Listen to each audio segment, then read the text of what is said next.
Now, let's start with this algorithm. So I have written here MCMC1. What is this 1 here? You remember? This is first order MCMC. It means that it's not going to only rely on the target distribution. It's actually going to rely on the derivative of that distribution, right? So exactly like optimization algorithms, here you can do it only with the distribution itself or its derivative or higher order derivatives, and this is going to specify the order of your MCMC algorithm. So Langevin, do you know Paul Langevin? Anybody knows him? Please? Really? Just check it tonight, okay? Promise me. Paul Langevin. So he's a very well-known physicist, French physicist. I mean, who not only from a scientific point of view, from a humanitarian point of view, he was a great person. So you would like to just look at his history. So Paul Langevin is quite well-known physicist who tried a lot to work on, explanation of the whole dynamics of multi-body systems, and he came up with this sort of description, statistical description, which we call it Langevin dynamics. I'm not gonna explain it, of course, but the name here just goes after him. And what is the idea here in this approach? The idea is quite simple. I mean, the algorithm is quite simple. What you do, you're going to start with one random point, right? Just sample a Gaussian noise.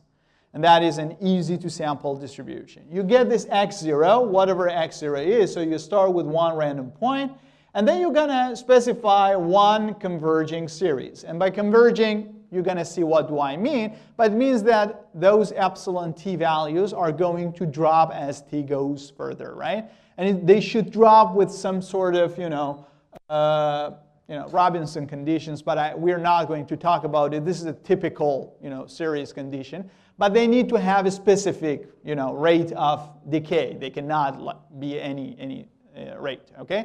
But we really don't care about that. We have one series which is going to decay. And now we're going to start with time 1. Every single time, we are going to sample one Gaussian noise, a standard Gaussian noise. So it's zero mean, and it has a unit variance of the same dimension. And then we build the next entry of the Markov chain in this form. So what we do, we eventually get whatever we had before. So if we are at t equal by 1, we are going to have x0 here. And then we're going to add up epsilon half times the gradient of log likelihood. You see it here? So log of the distribution, PW is the target distribution that you want to sample from. And then you're going to compute it exactly at the point that you already have, xt minus 1, meaning that in the first iteration, you're going to compute it at x0. Once you compute it, you're going to take the derivative with respect to the argument. You see it here? So the derivative is not with respect to the model, because eventually this algorithm can do for any distribution, right? It's not necessarily a parameterized distribution, right?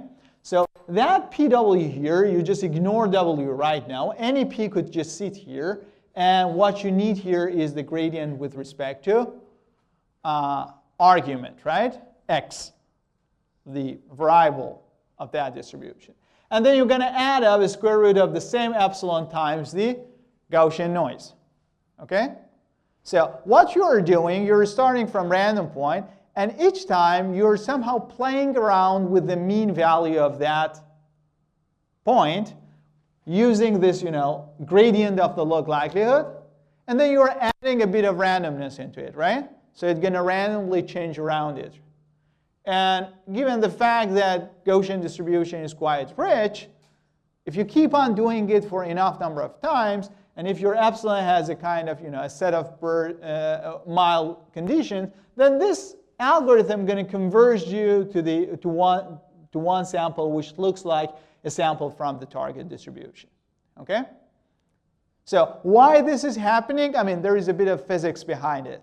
And then you can, again, come up with some converging argument here that if your t is long enough, and if you have a bunch of properties for your epsilon, series, then it's going to converge to the target distribution, but we're not going to discuss them here because we only want to use this. Everybody's clear about the algorithm? Now, one question. Comparing this guy to Gibbs sampling, which guy is now more efficiently doing the update? This one, right. Why? Because every time step, you're going to update everything together, right? So if you remember, you had to loop over all the entries inside Gibbs sampling, right?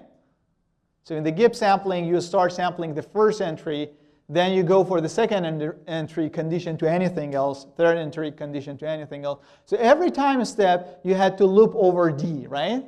Over dimension. But here you don't need, right? But the price that you are paying, what is the price? Computing gradient, right? You need to know the gradient, which is a more tough computation as compared to knowing only the distribution, right? So you are paying a bit in terms of computation, and then you're going to get a much better algorithm. And this guy is usually going to converge faster, right? Because it's using more information about the distribution. Questions? Everybody's cool? Great. So if you got no question, then if you get this Langevin algorithm and you consider your distribution to be one energy-based distribution, essentially a Boltzmann distribution, then it's going to give essentially what you are looking for.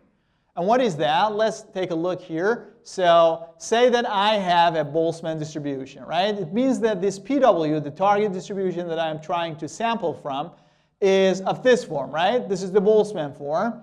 Exponential function in numerator, partition function in denominator, right? So I need to know the log likelihood. So it means that I'm going to take the logarithm of this function. It's going to be the second guy, right? Minus f minus the energy function from numerator minus log of the partition function. But if I want to use Langevin algorithm, what should I do with this log likelihood? What do I need from this one? How do I use this log likelihood in the algorithm? The gradient, right? I need to use the gradient. And gradient with respect to x. If I do that, if I take the gradient of this guy with respect to x, what's going to come out of it? Do I have anything of partition function there? No, because partition function does not depend on x, right? It only depends on the parameters of the model. It does not depend on x itself. It's the normalization factor, right? So if I take the derivative of this guy, essentially the second term, which was the tough term to compute, this is going to disappear, right? And the only thing remains is the gradient of my energy model. It's eventually something that I'm used to, right? If I have one neural network, I'm very used to do backpropagation and compute the gradient, right? Right? So I am eventually going to just to deal with the gradient of the energy model now. And this is not a hard thing to do, right? There's no partition function involved anymore, right? Everybody's cool? You see it? Great. So if you see it here, then the only thing that I need to do, I need to write down exactly the same algorithm as before, just in line for, I just replace the gradient of the log likelihood, right? Which is going to be minus gradient of the energy model, right? And this is going to be a Langevin algorithm when I use it for one Boltzmann distribution. If I want to sample from a Boltzmann distribution, I can do this algorithm, right? And now, if you look at this one, do I need to know partition function? No, right? I only need to know the energy model, and this is eventually what we were looking for, right? So we started with this task that we want to somehow develop one algorithm which, knowing only the energy model, is able to sample from the Boltzmann distribution. And this guy can do it now, right? So this guy is eventually the sampling genie that we were looking for. Is even more, nice formed as compared to the Gibbs sampling, because you just give the gradient of your energy model and it's going to compute what you are looking for. Everybody's clear? Questions? No question? So what you can do you can just use this algorithm, and you are going to sample from your model distribution, right? The distribution which is described by your energy model. This is a good thing. We somehow have solved halfway the original problem. The original problem was that when I want to train one energy model, I'm going to use the samples of the data samples, which I do have in my data set, and then I need to be able to just generate some samples from the model at the particular stage, right? And again, I can do it using this algorithm, right? But still, this is somehow looking to have the same trouble as the one we had in the Gibbs sampling, right? If I want to generate one sample, I need to just wait for t time steps, right? And again, t could be quite large. Like you need to do it for 1,000 times. So that's too much, right? So it means that each iteration, again, each iteration that I'm doing the training, when I fix my weight, I have the energy model fixed, right? Then I need to run as much samples as I want. This algorithm, each time I need to just do it for t different time steps to generate one sample, right? And then I have the samples of my model. I'm able to just compute the gradient that I need to update my weights, right? I update my weight, I again do it, right? And this is going to be time consuming again, right? You see the problem? So it's now feasible somehow computationally, but it's quite hard to do because it's going to take very, very long time. And there is one interesting solution to this one when we use Langevin algorithm. So unlike the Gibbs sampling, it has a better solution. So what is the idea here? The idea is to use what we call it conservative sampling. And the term conservative sampling is not very standard term, but I'm just defining it because what we compute out of it is called conservative divergence. So what is the idea here? If you look at this algorithm, I'm going to start from some x0, right? And that x0 could be anything. And this is good because I can easily sample from any distribution that I like, right? But now, assume that I have somehow progressed through training, and I'm at some point where my model is really capturing the behavior of the data. Then what do you expect from the Boltzmann distribution then of your model? You expect that distribution to be somehow similar to the data distribution, right?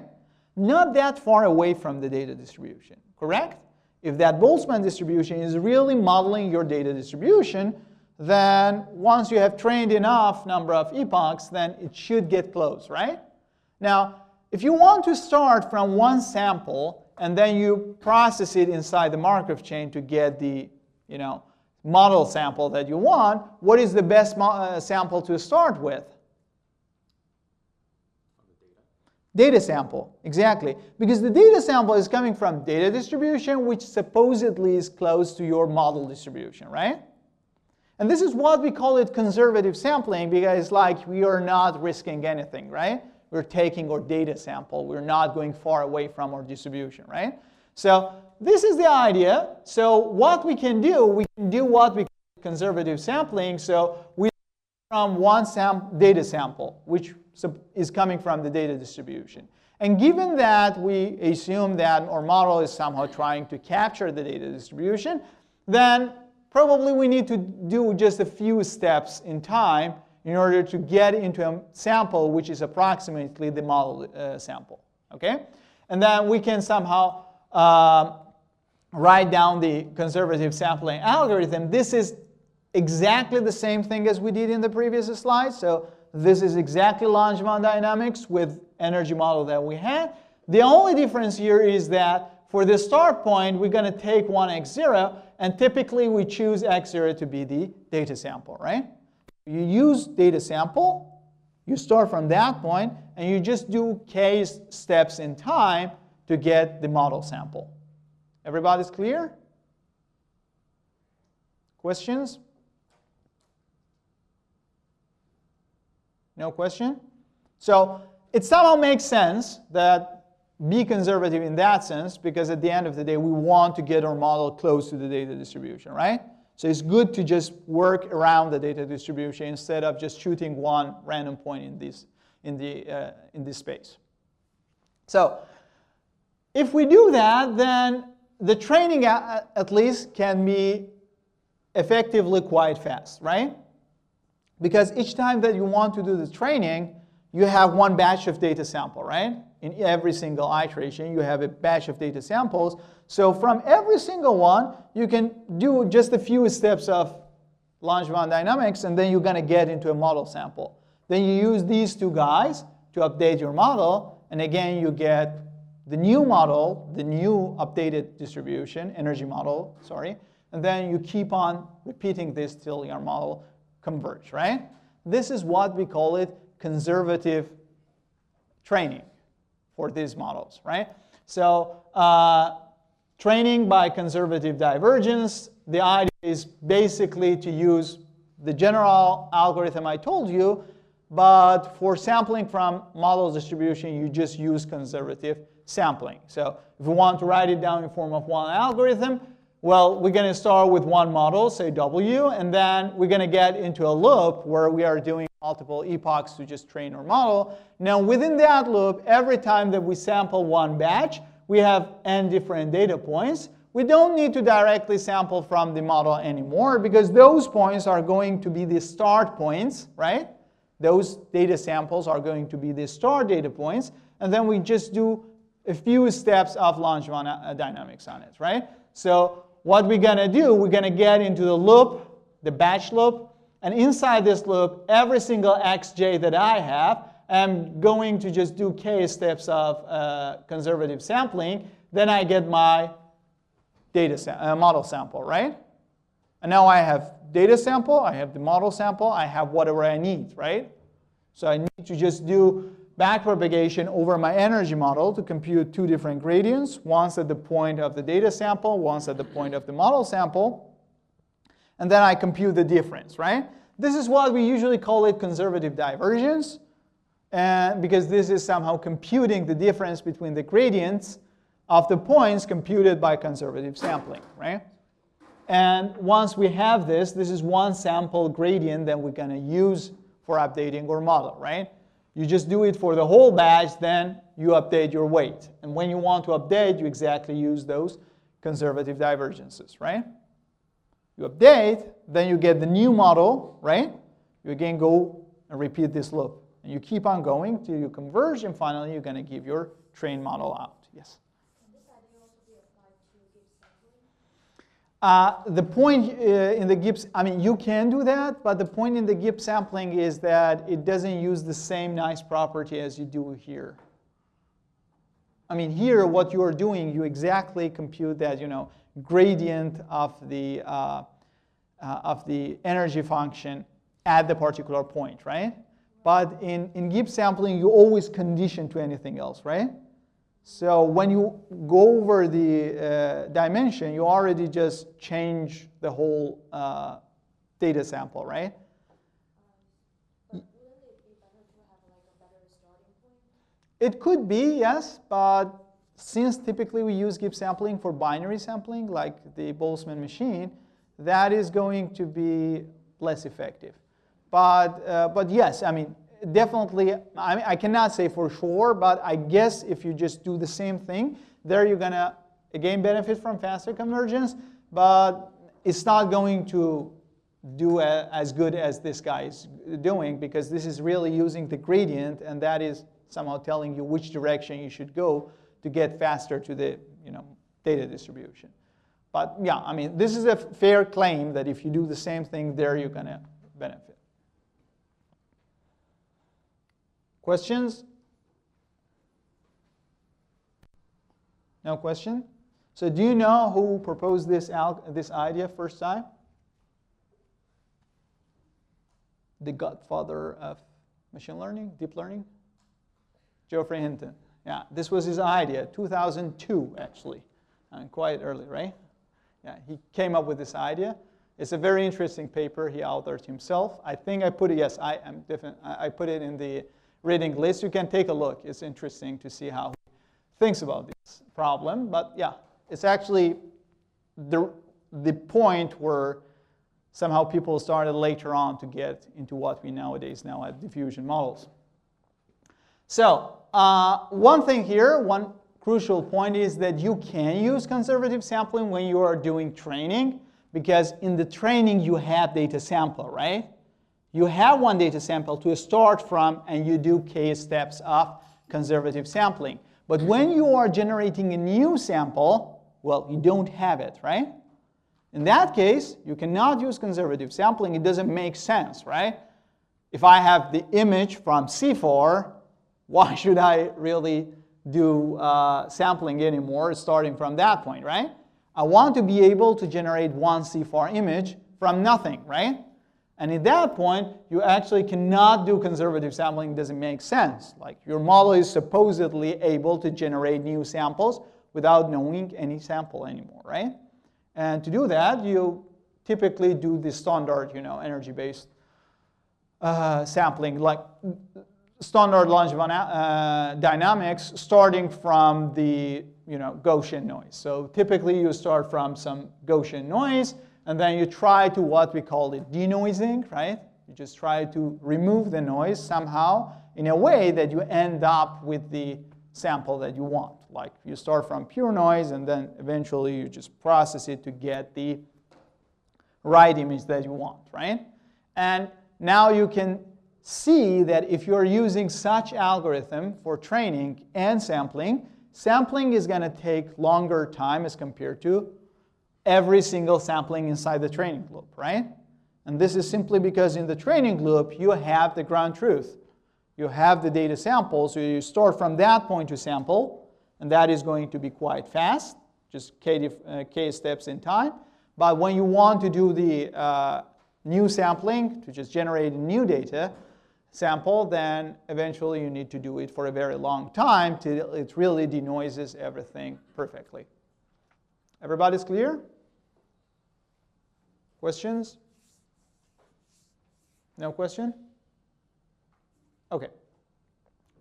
So if you got no question, then let me just wrap up everything. So moral of the story about the Boltzmann models, first of all, energy-based models, first of all, we are using Boltzmann formula, right? Any model that we have, any neural network that we have, we can interpret it as an energy model, and then you can put it inside the Boltzmann formula to just do to just make one distribution, and then we can try to learn somehow to fit that distribution to the data distribution.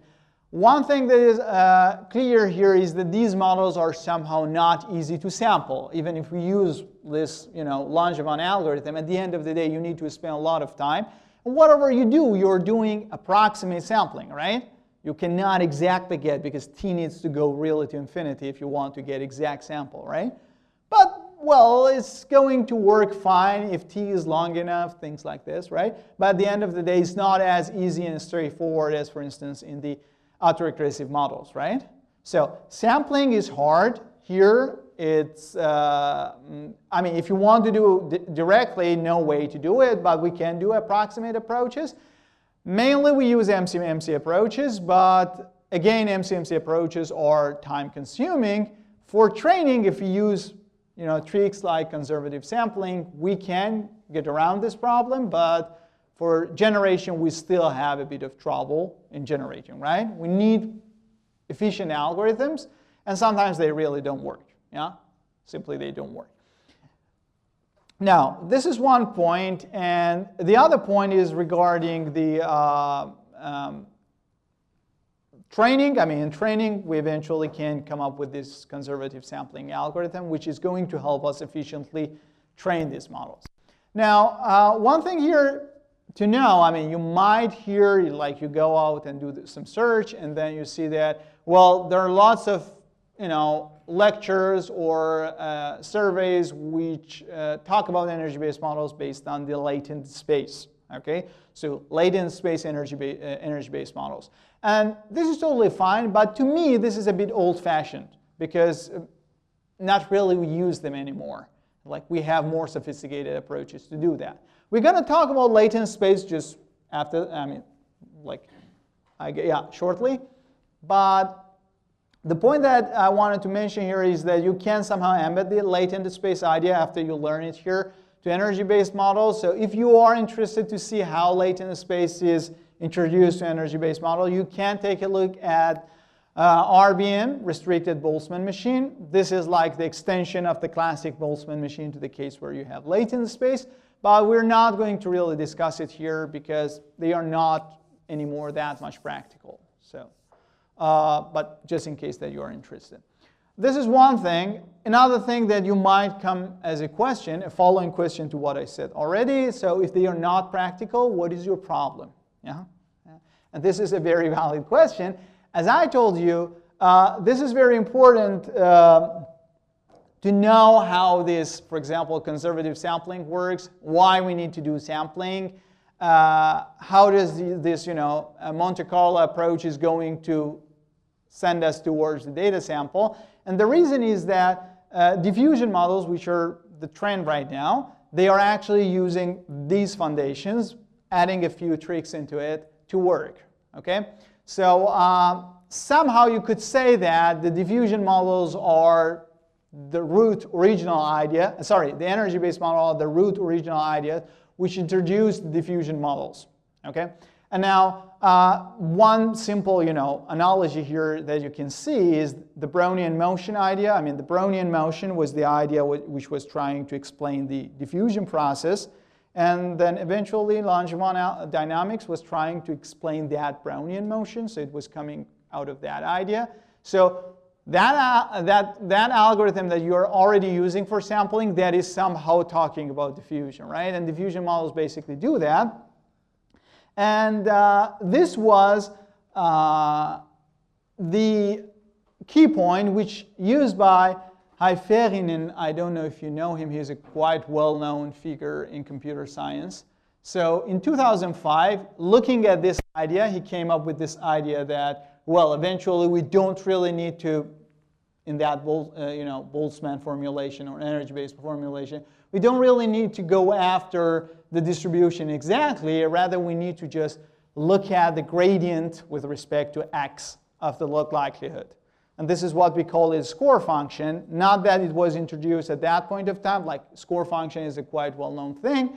But nobody was using it at that point of time to do the training. But he came up with this idea that maybe we can use this score function to do the training. So just a quick spoil before we get into that last chapter with diffusion models. So what you can see here is that if you have your model trained, this